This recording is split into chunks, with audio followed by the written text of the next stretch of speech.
même de Rome. Et ça me met en colère en tant qu'enfant de l'Église catholique. En colère. Donc ça, j'entends le dire dans cette enceinte. Alors je vais vous donner une suggestion très pratique, mes très chers frères et sœurs du Congo en Christ. Je vais vous donner un conseil très pratique. Il faut que, en ce moment, à Brazzaville, résonne un seul mot dans la prière. Car aujourd'hui, une manifestation contre Sassou Nguesso, ça se termine comme ça, éventré, les tripes à l'air, comme ces photos terribles que vous montrez. On ne peut pas se battre contre Sassou Nguesso. C'est des milliers de morts.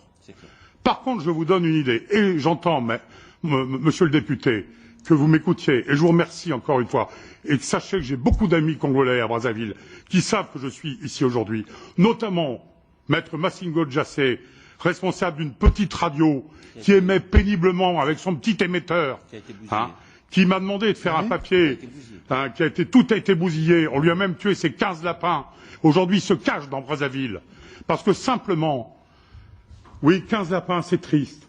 C'est triste parce que ces 15 lapins, c'est ce qui permet de manger, parce qu'on ne fait qu'un repas au Congo-Brazzaville. Donc 15 lapins tués, c'est pas drôle, c'est tragique, parce que ça symbolise quelque chose de très grave. Émile Biayenda a été tué, m'a mené un combat contre le communiste, il est mort en 1977, dans un combat contre le communisme. C'est un martyr de la foi, tout le monde le sait au Vatican. Le père Popielusco, qui est aussi un martyr de la foi, et lui déjà, béatifié. Alors, existe-t-il un apartheid au paradis? Ouais. C'est la question que je pose. Juste encore une chose, épiphénomène, mais il faut quand même y réfléchir. Le rôle, y compris dans les financements occultes dont on cite, le rôle très important, je tiens à le dire, parce que c'est quand même quelque chose pour un chrétien.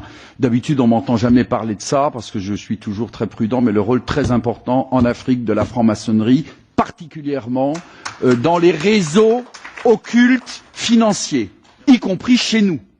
Et l'argent transite par ce milieu, en France, totalement. Voilà.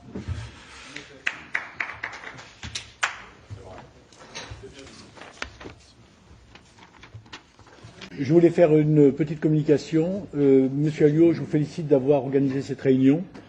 Vous avez eu l'occasion de réunir ici à Bruxelles, au siège de l'Union européenne, quelques médias, et c'est quelque chose d'extrêmement remarquable, car, si vous voulez, depuis que Sassou Nguesso est arrivé au pouvoir, en partie pour les raisons que Hervé Zebrowski vient de signaler, il y a eu une chape de plomb médiatique sur ce pays depuis 1977.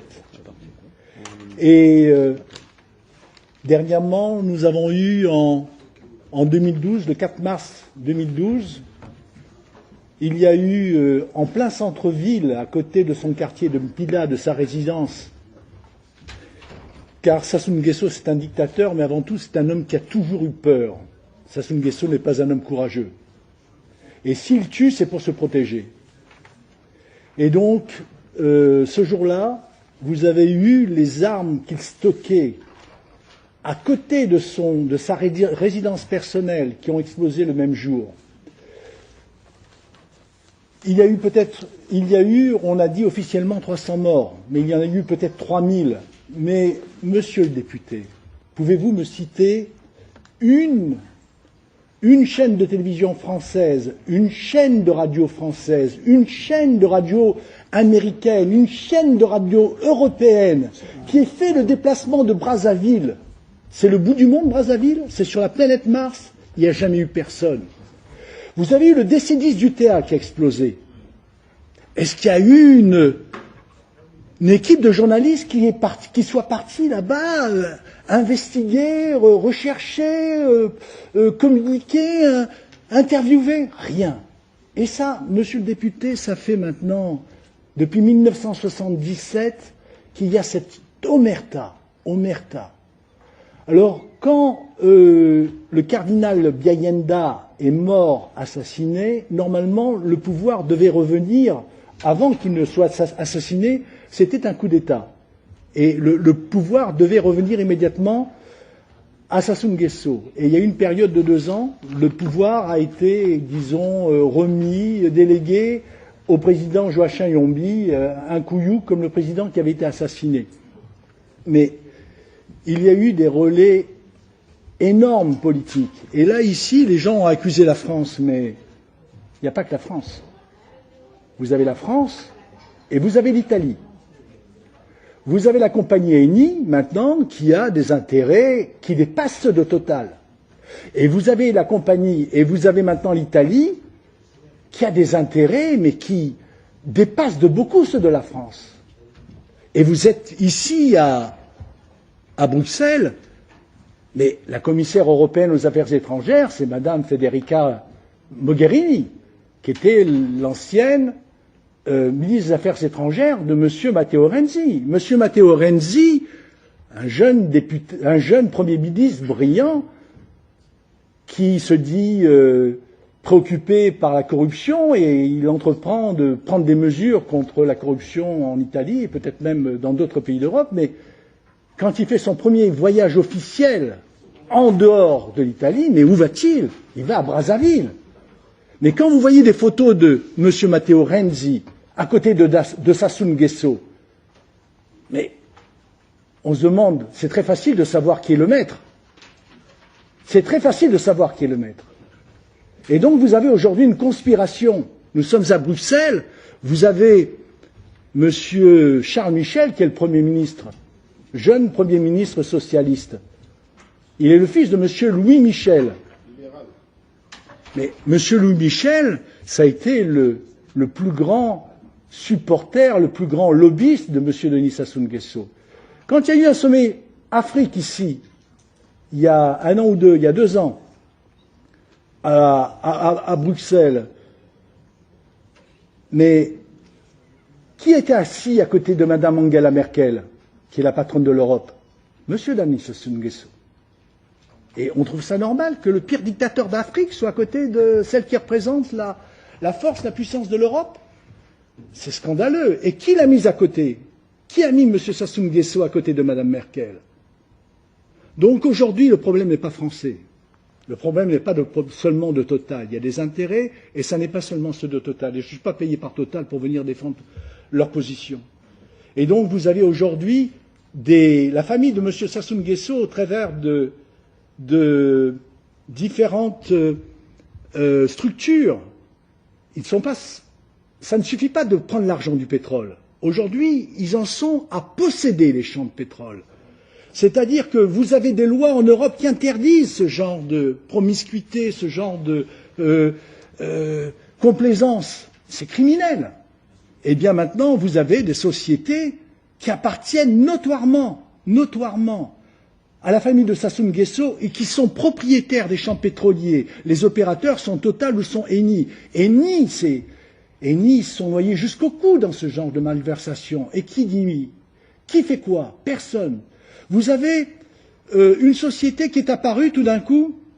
Sassou a promulgué un nouveau code pétrolier. Et ce nouveau code pétrolier dit que vous avez des représentants des nationaux qui doivent avoir des participations. Et donc, par exemple, maintenant, vous avez une société qui s'appelle Continent avec un K.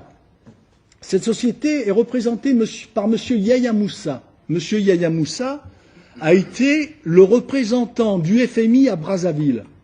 Donc de 2005 à 2009, jusqu'à ce que le Congo-Brazzaville atteigne le point d'achèvement. Et les contribuables français et européens ont fait cadeau au total à M. Sassou Nguesso, principalement de la France, 5 milliards de dollars. La France a offert 2,7 milliards d'euros sans aucune contrepartie démocratique. Et pire encore, l'argent de ces contribuables a servi à pouvoir signer des marchés à crédit avec les Chinois. Les Chinois attendaient que Sassou Nguesso soit désendetté pour lui faire des lignes de crédit. Donc tout ce que vous voyez aujourd'hui construit à Brazzaville, ça a été fait à crédit.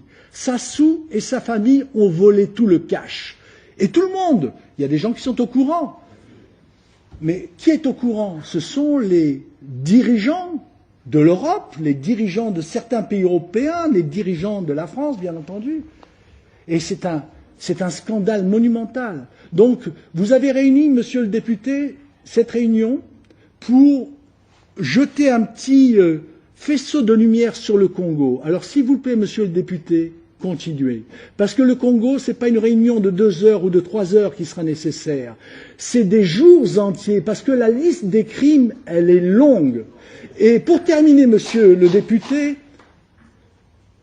j'avertis la police française le 31 août 1989 au matin qui se préparait un attentat contre les intérêts français et que cet attentat partait de la présidence et partait de son directeur de la police présidentielle.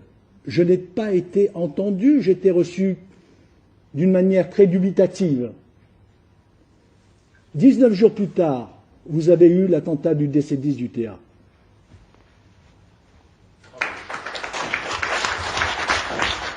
Soyez les bienvenus aux émissions Forum Télé.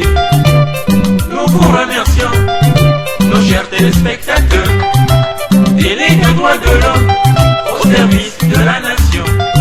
835.25 avec l'hospitalier. Massengo Chassé vous aime bien. Téléforum c'est votre télé. Soyez devant l'écran.